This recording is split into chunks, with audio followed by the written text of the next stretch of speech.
It's the Vancouver Hockey Show. Yes, we're back once again for another season after one, alongside the Healthy Scratches, Nic Hauka Jake Fraser. A very interesting season ahead here for the Vancouver Canucks. We're a little bit behind, guys. Of course, our first pod of the season, and training camp is through now. They're through 6 games. We've seen kind of what this team is going to look like. There's always changes throughout the season, but we've got the sort of bare bones of what the Canucks are going to look like this season. We do have some news about the pod, which we'll get to a little bit later on. But guys, since we've missed so much, let's just dive into this right now with the Canucks. As I mentioned, they're 6 games in, 4-2. Now they've won 3 straight, so there is some positives. But Nick, I don't know about you. I just don't know what this Canucks team is just yet. Yeah, I would agree with that. I think it's kind of similar to last year where, again, first game at home was good with the win over the Flames. And then they really just laid an egg against Edmonton and St. Louis. But now on the road trip, they look good again, which is kind of similar to last year. I feel like there seems like there's something missing with this forward group right now that gives me I don't know if I can see this team going very far forward. I think maybe a first round exit right now would be realistic, but there are certain players kind of playing out of their minds right now, really propelling them forward, which I don't think is going to last. Sherwood's been playing at an extremely high level. Garland was unreal, especially in that Dallas game. I don't think I've seen him look that good with the puck on his stick for a while. He's always been a good player, but he looked like a different level. I don't think that's going to last. And PD has kind of been what PD has been. So I don't really see it right now. But Thatcher Demko looks damn good right now. He looks like he can move again. And that Edmonton game, for instance, that should have been 8-1. That was insane. I don't think I've seen him play that good. So that's really reassuring. You talk about them missing something. Could it be a second line center, especially with Philip Hedl being out now? Yeah, I'm sure we'll get into all of that. But yeah, like you're saying, this top 6 just isn't good enough to really make a push for this team to be a contender. Yeah, they've shored up the decor. You talk about Thatcher Demko playing at the level he's been playing at. If he can stay healthy, they're in a good spot. But this forward group just isn't sustainable to be able to propel this team into a maybe second or third round spot in the playoffs. Like you said, it's looking like a first round exit is kind of the ceiling for this group right now. Would that be sort of a bad thing, do you guys think, for the Canucks and the fan base right now? I know 2 seasons ago, they did things that not a lot of people expected. I don't want to say this was this legendary run, because remember years ago we made fun of Oiler fans for being like, oh, that legendary run with McDavid that went 2 rounds, right? So don't want to really get into that with the Canucks. But then, of course, they take a step back last year. So maybe moving forward for this team as an organization, as a fan base, you take this first round exit and sort of move on with the season after that, or move on, in terms of the building the team after that. Is you think that's something that Canuck fans would be like, yeah, I'm okay with that. If that's what we get, so be it. I think Canucks fans might be okay with it. I don't think it's ideal, obviously, sure. But the one thing that I'm most worried about is Quinn Hughes. Would Quinn Hughes be okay with being a first round exit team? Or does he want, obviously if the team is a first round exit, but they bring in that second line center and it just didn't end up working out this year, but they're building towards next year and he can see that, then great. But if this team just stays as is and then going into next year, they don't make a bunch of moves again, I'm worried about the future of Quinn Hughes. Yeah, I would agree. I think most Canucks fans would rather this team not kind of turn into the 2010s Minnesota Wild that would constantly make the playoffs, but then have no hope of making it past maximum the second round. They were never a true contender, and you're kind of stuck in that lull of being good enough to make the playoffs. You don't get high picks, and then you're not rebuilding and gaining talent. You're kind of just stagnated. And I feel like Canucks fans probably don't want that. I would rather them be bad for a couple of years personally and actually have a chance to contend rather than be stuck at that point. I'm glad you brought up the Quinn Hughes situation, because I think this is something too that we just can't ignore throughout the season. And I am wondering, when I saw Luke Hughes basically, like sign his life up for New Jersey for half his career, basically at this point. You sign an 8-year deal. That's almost half your career, if not, maybe a third of your career, depending how long you play. But when I saw him sign that contract, I thought to myself, okay, that's the nail in Quinn Hughes' coffin in Vancouver. I thought to myself, the hard part is now done because 2 of the 3 are now in New Jersey. And not only that, they're locked up in New Jersey. And I know that Jim Rutherford sort of, quibbled with the fact that, maybe we'll bring the brothers here, right? And obviously he's a little tongue in cheek when he said that. Might have been a bit of hope in old Jimmy there when he said that, but like, let's deal with reality here. That's going to be almost impossible for a team to pull off, especially trying to get those 2, and they're borderline superstar players, right? So I am wondering if, the right move for the Canucks right now would be to look at things and go, you know what, we got to move on. We got to move, and the listener probably right now is probably throwing up in their mouth hearing this, but the value of Quinn Hughes at the trade deadline is different than the value of Quinn Hughes, in October, perhaps even November. Maybe you get more out of it. And maybe that's the step you take to be able to turn this team around and not only be like, oh, we're fine with, making the playoffs. We want to get back to the fact or get back to being a Stanley Cup contender. Am I crazy thinking that, Nick? Or, maybe is this something that Canuck fans just might have to deal with in terms of, hey, this could be the reality?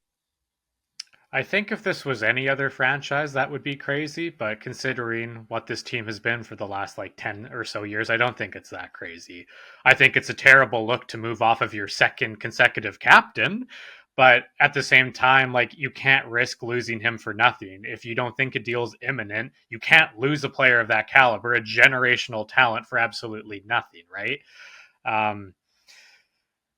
Now you can't have, I know the skill level is different, but you can't have a Taylor Hall, Adam Larson trade type deal where you're just getting absolutely shafted by the other team. But yeah, you can't lose him for nothing. I think ideally you want to keep him here, but yeah, the brothers are locked up in New Jersey.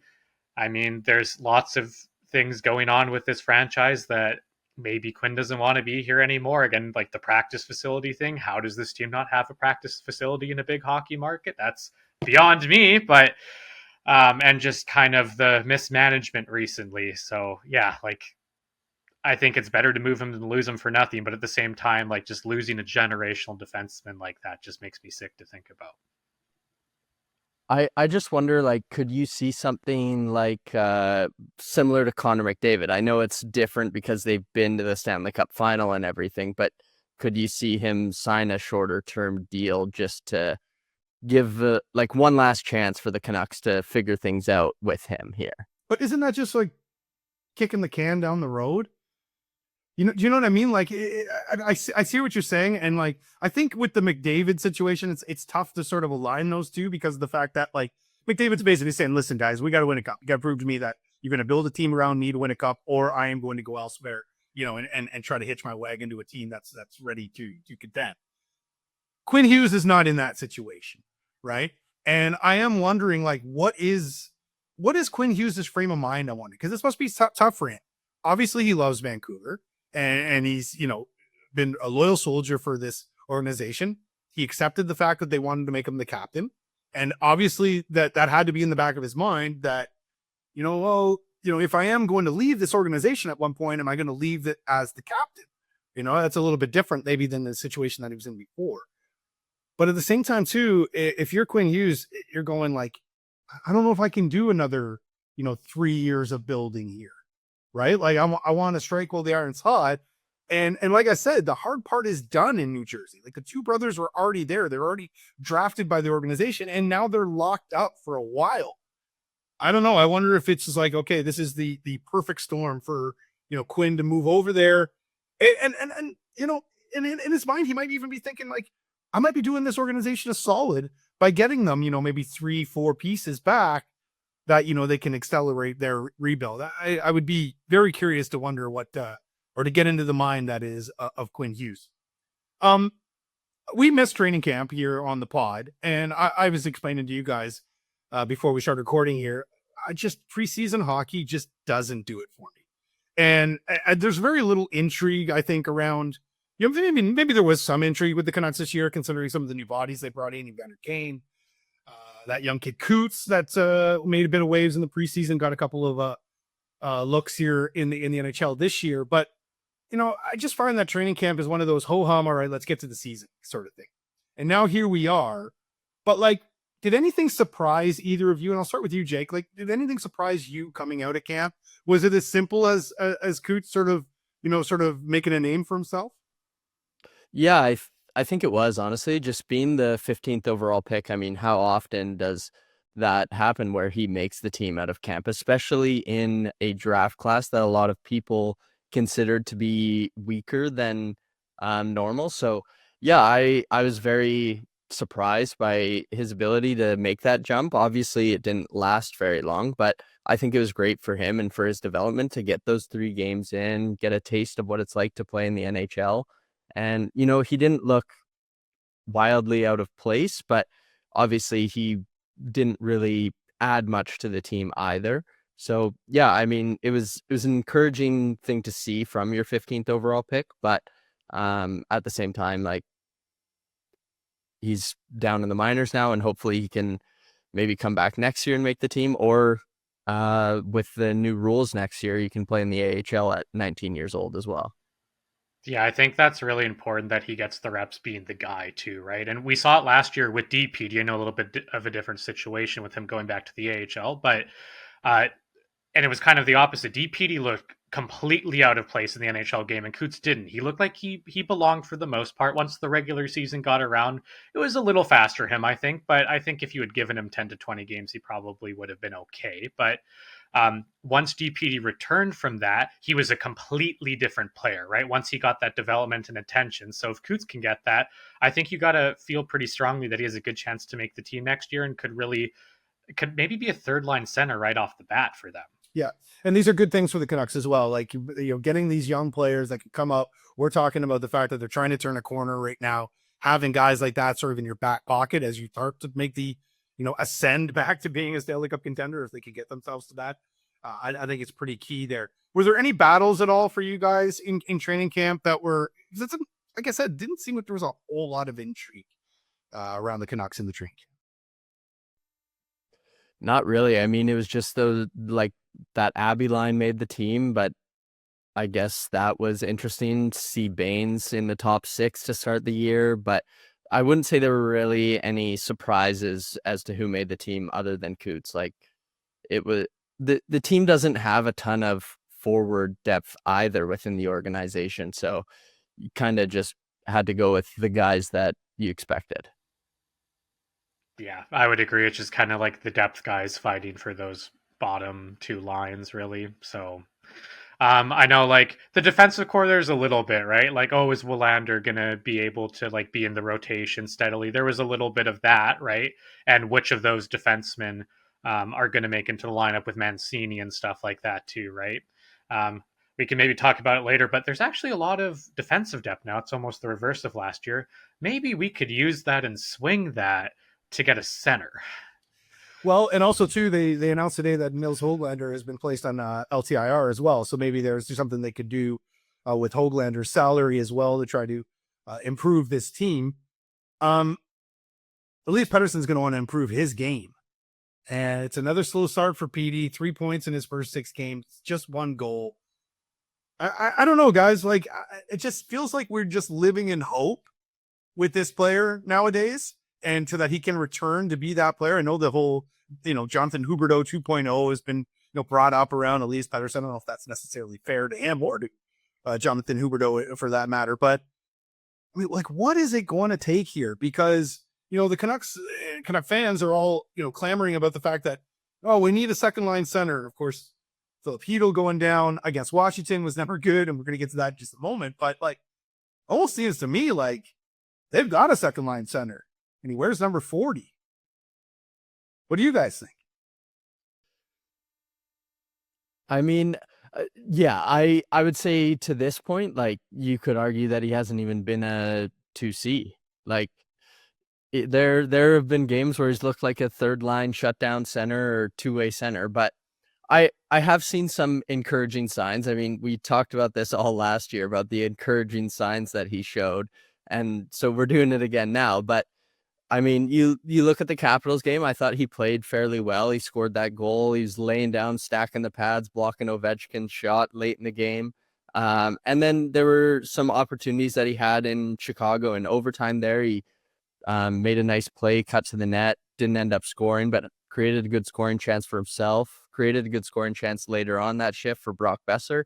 So there's definitely been some signs of it, but yeah, like you say, I mean, you've got to see it on a stretch of 20 straight games. It can't just be one game here or there and then he disappears for another couple games. Like if he wants to be the $11.6 million one first line centerman, he's got to play 82 games to that ability. Yeah, I would also argue that like looking for signs with a guy like this is not good enough. Like he is so talented. I was in the offseason, I was watching some highlights of him when he was younger, and he's just such a different player now. I never see him rip through center ice or down the wing and unleash his shot on the rush. Like you never see that stuff anymore. Like I don't know what's going on with him. Like, in Space Jam when the aliens like steal Charles Barkley's powers? Like, did that happen to him? Like, is there like a space alien game going on? I don't know. With like, it's just I don't get it with him. I've never seen a player that talented just completely lose his game like this in confidence. It's insane to me. It's so frustrating to watch. I'm so sick of looking at signs. One thing I will say though, at 5-on-5, I know they kind of got rid of it the last couple games. Jake DeBrusk, Pedersen, and Besser cannot play together. There is no driver on that line. I absolutely hate watching it. On the power play, perfectly fine. Leave them together. I don't care. That's okay. 5-on-5, you need a Garland or a Kane in the middle of those two or whatever. Split them how you need to, and especially with Hedel out, you need to do that. I never want to see that line combination again, ever in my life. Yeah, I mean, half a point a game too for Elias Pettersson at this pace right now. Like that, you're right. That's not even second line production at this point. Now that is like a third line production. You brought up the name Evander Kane there, so let's talk about him, the local product. Obviously, Kane's had his issues in the NHL throughout the years, on and off the ice, and coming to Vancouver, I think a lot of us went, "Wolf, this could be interesting." What have you guys thought so far? Like, I mean, Jake, obviously he's a talent, and he's the kind of guy that if you look at you take all the sort of bullshit that surrounds Evander Kane and just look at him as a whole, you say, hey, that's the kind of player the Canucks need. Big body, power forward, can put the puck in the nets, can stand up for his teammates. But you can't like sort of ignore all the baggage. And then like just, these weird stuff that we're seeing coming out of Washington where he's taking pictures with Kash Patel and, don't get me wrong. I don't want to get into politics at all, like ever, especially with hockey. And you can hang out with whoever the hell you want to hang out with. But it's just another added sort of layer to the Evander Kane and who he is. Yeah, I mean, his game so far, it's been okay. I haven't loved anything in particular. I mean, he obviously brings that bigger presence that the Canucks definitely needed, especially since they moved Dakota Joshua in the offseason.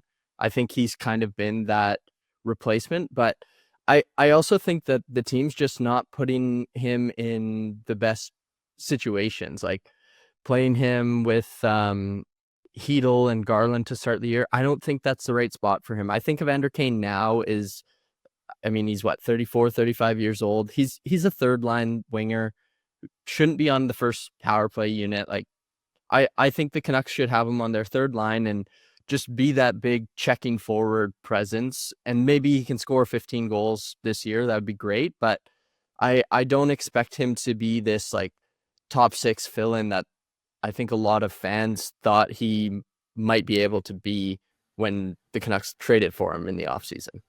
Yeah, I would agree with that. Like his game has diminished quite a bit. He's still like a solid player, and he does a lot of the things that the Canucks do need, right? Like he is that gritty player that will go into corners and finish his checks, and that like the team has really been lacking that, especially in the top six. But I don't like he can't be a full-time guy there. He just can't be. I don't mind if if the team is a little bit injured and he moves up on the top line just to do the gritty stuff to create room for Pettersson and company. But yeah, he can't be in that role full time. What's his future here, do you guys think? He's an expiring At least contract. at least he hasn't got his tracksuit thrown in the shower yet. Yeah, hasn't had that. Little Bufflin's on line one waiting for that. But like, what do you think the future is? Like, if I said to you right now, if we sort of, went into the future, went to the trade deadline, would Evander Kane be a Vancouver Canuck after the trade deadline, or do you think maybe I guess this sort of depends on really where they're at, right? I think he will, just because like we were saying, he fills that need of being that big body, gritty presence. Like I don't think the Canucks can lose that, and they're going to be fighting for a playoff spot at the trade deadline, whether they're actually in one or just outside of it. I think we can all assume that they're going to be in the hunt. So I don't think they can afford to lose a player like that. And realistically, what are you going to get for 18, 20 games of Evander Kane come the trade deadline? Hey, Anthony Beauvillier got a second-round pick last year. That's true. And actually, Jake, I would actually argue that, though, because you look at these sort of contending teams, and everybody needs that big body, that playoff type player that'll go in there, muck it up, put a stinky mitt in someone's face or something like that, right? So feels like that Kane could be that player for a team at the trade deadline. But like you said, if they're going to be sitting there fighting, they're trying to get their way in, like, doesn't really make a whole lot of sense, to move off of the player, especially if it is for something like just like a second round pick. Bolivia is playing where again right now? I think Washington. I saw Washington. Yeah, that's right. He's found himself a home there in Washington. That's right. Mm-hmm. Okay, let's get to the Hedl and Lekaramaki injuries. The Hedl obviously is the big one. They're playing against Washington. Tom Wilson initially assessed the 5-minute major for the hit. Then they end up taking a look at it. No penalty on the play. I mean, look at this, guys. It was late. Was it an interference call? Probably. Was it predatory? I don't think so. I think he just caught the guy with his head down. But the worst part of all of this is, of course, the concussion history for Filipino. I believe this is his 4th concussion in the NHL right now. I mean, I don't want to speculate right now what the future is for Filipino, because obviously these types of injuries are never good to speculate on. But Nick, this is definitely not what the Canucks needed 6 games into the season. No, not at all. And he was playing so well too. I was going to actually say before that happened, wow, it looks like we found our second line center. He's driving play. He's scoring. He's doing all these things so well. And then that happens. Just so unfortunate. And like, I agree with you. I don't think it was a malicious play. Tom Wilson is that player that plays right on the line and quite often is above the line. But in this instance, I don't think he was. I think that was a fine hit. Yeah, maybe a 2-minute interference penalty, but I don't really think so. Hedl almost reminds me of Mark Savard back in the day, like such a talented player that just cannot stay healthy with the head issues. I really hope that he's able to bounce back and this doesn't affect his long-term health. And as far as the team goes, they really needed him. And if he's out long-term, they're going to have to make a move for someone, because who on this roster is going to step up and be able to be a second-line center right now? Yeah, I mean, yeah, like you guys said, we can all agree it's a late hit. But yeah, just talking about who fills that role, like right now the team called up Nils Åman today, so your 4 centers are Elias Pettersson, Teddy Bluger, Max Asson, and Nils Åman. Like that's not a recipe for any kind of success, short term or long term. So I'm really curious to see what they do about that. I mean, even Bluger's been playing through some injuries. He just came back, and then he got a little banged up against the Capitals again and missed the last, I think, 7 minutes of the third period. So yeah, I'm wondering who fills that role. And I mean, you look at Filipino's time on ice, he's playing 15 and a half minutes a game. Who's going to be able to eat up 15 and a half minutes a game at center? And in a lot of games, he was also playing more minutes than Elias Pettersson was at 5-on-5. Yeah. So yeah, I mean, you could find somebody to eat up the minutes. Can you find somebody to give production though? Right. And then I think that's really the biggest thing. I mean, I remember years ago, the late Jason Botsford used to talk about the Sea of Granlunds. here in Vancouver. Well, it feels like we're in like the Sea of Omans nowadays, or maybe even Carlson, one or the other. They're just, do you know what I mean? Like, I don't know. We've sort of gone over these players in pods in the past. You guys know how I feel about Nils Lamont. I mean, it just does not excite me whatsoever. Tough situation for the Canucks to be in, though. It was, as we said, they didn't have a lot of depth when it came to, producing top line centers. And now here's Filipino potentially out for a few weeks.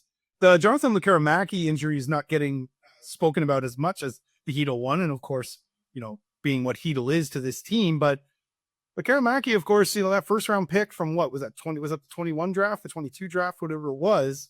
Here's a guy that's now trying to make himself, full-time NHL player. And, he's kind of been groomed up to that point to be able to make that step this year.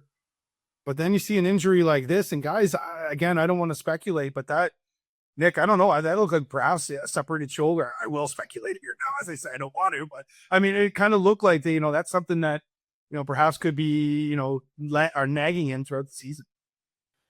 Yeah, and that his biggest asset is his shot, right? So Yeah. obviously you don't want to see that happen. He's okay at creating in other ways, but that's his big thing, right? So I think if you take away his biggest weapon, he's going to probably struggle to be effective. So that's really unfortunate for him, especially on that second power play unit. They're kind of lacking that additional right-hand shot. They have Besser on the first unit, and we saw against Washington without Besser, who was out. Garland takes that role, and I love Garland as a player, but he's not a power play guy. He doesn't have a very strong shot. He's not really a threat on that left wing within their structure, so it is a bigger loss than people might think. Yeah, I think just with how they're deploying him, though, like give him a chance to get healthy. Like he's playing on the third line, playing on the second power play unit. Like the team doesn't need him to play through anything. Like you can have a guy like, I don't know, Kiefer Sherwood, Drew O'Connor. You can have one of those guys filled that role. So I think you just get him healthy, get him back, and then you start deploying him afterwards. What do you guys think the ceiling is, Rand, though, right now? Like, again, first round picks. So first round picks, that have some offensive ability. Like you think that, all right, within 3 years or 4 years, you want this guy to be in your top six. I don't know if I've necessarily seen it just yet out of Lekkerimäki. And then you also look at the AHL numbers, and they don't jump off the page. And to me, that's something that's a little bit glaring when it comes to a player who's supposed to be, a guy that you're going to rely on for offensive ability. Yeah, I still see him as a guy who can potentially be a top six right winger. I think he's more looking like a second line guy, but just with his play style, I don't think he can really fit a bottom six role. Like he's a smaller player, not very big, and just plays more of a skilled game. He doesn't play really a checking forward style of game. And I like my bottom six to play with more energy and more physicality. So, I mean, hopefully he can figure it out and produce be like a 50-point guy in the NHL, but I'm not sure if I see that from him yet. Yeah, maybe like a harder working Kyle Wellwood. Huh. Boy, I don't know.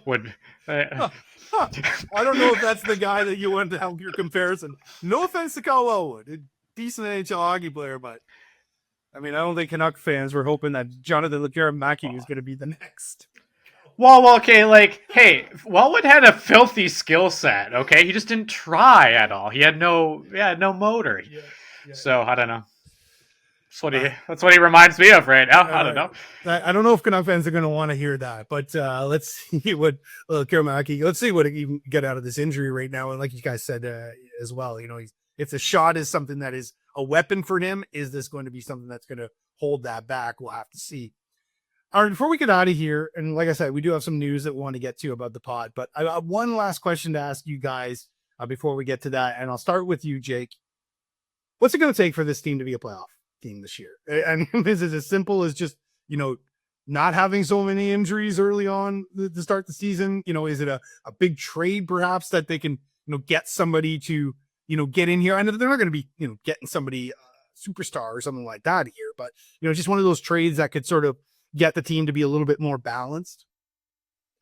I mean, yeah, I think a trade is necessary, especially with Filipino out. But I think the identity of this team, as far as getting into the playoffs, is going to come down to the decor and the goaltending, like Kevin Lankinen, Thatcher Demko shutting the door, and just good defense. I think Canucks fans might be in for a lot of boring 2-1 hockey games, but I think that's the best recipe for success for the Canucks. Like, I think they're going to have to win some low-scoring hockey games if they want to make it to the playoffs.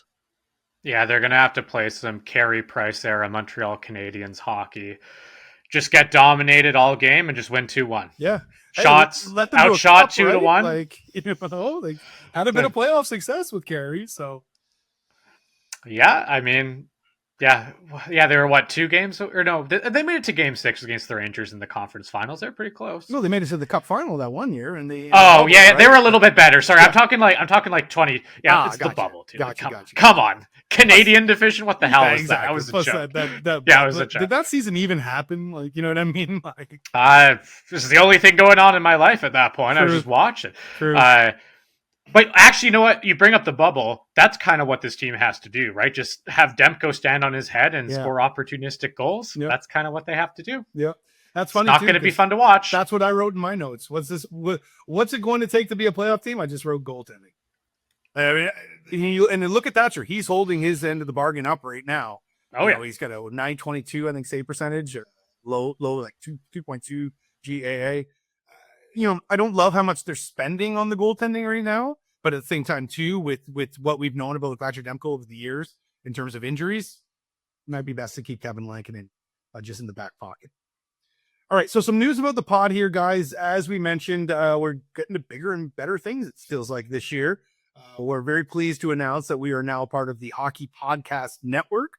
So we will be joining that network of hockey podcasts. You can find us through them, also through our social media channels. Also want to welcome in the Park Pub in downtown Vancouver. They're going to be one of our sponsors throughout the year. Also going to be doing some special events down at Park on some Saturday nights. And we got some merch on the go as well. So look out for all of that.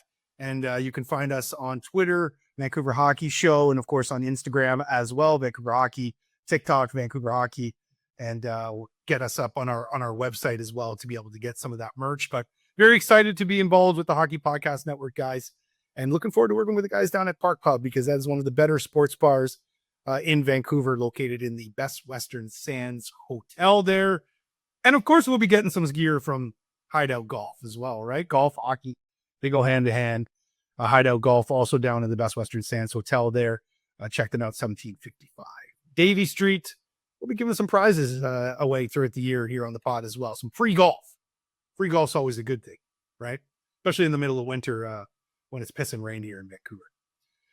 All right, guys, good stuff. We'll be back again next week. Look out for these every Monday from us, guys, and see what's ahead here for the Canucks as they try to finish off this road trip tomorrow night in Pittsburgh, Thursday night in Nashville. And then, speaking of Carey Price, although he's not a member of this organization anymore, he's a member of the San Jose Sharks now, is he not? They do face the Montreal Canadiens at home. Always a big one. Guys, are Canuck fans going to lose their minds? It's a 4:00 start on a Saturday. We're going to be all right with that? I don't know. It's so early. Yeah, exactly. What are we going to do with my night? Or is it only the Leafs that the Canuck fans get all pissy about? Who knows? Anyway, Montreal next Saturday. Always a good time when the Habs are in town at the bar. All right. For Nick and Jake, I'm Andrew. Thanks for listening, everybody. We'll be back again next week.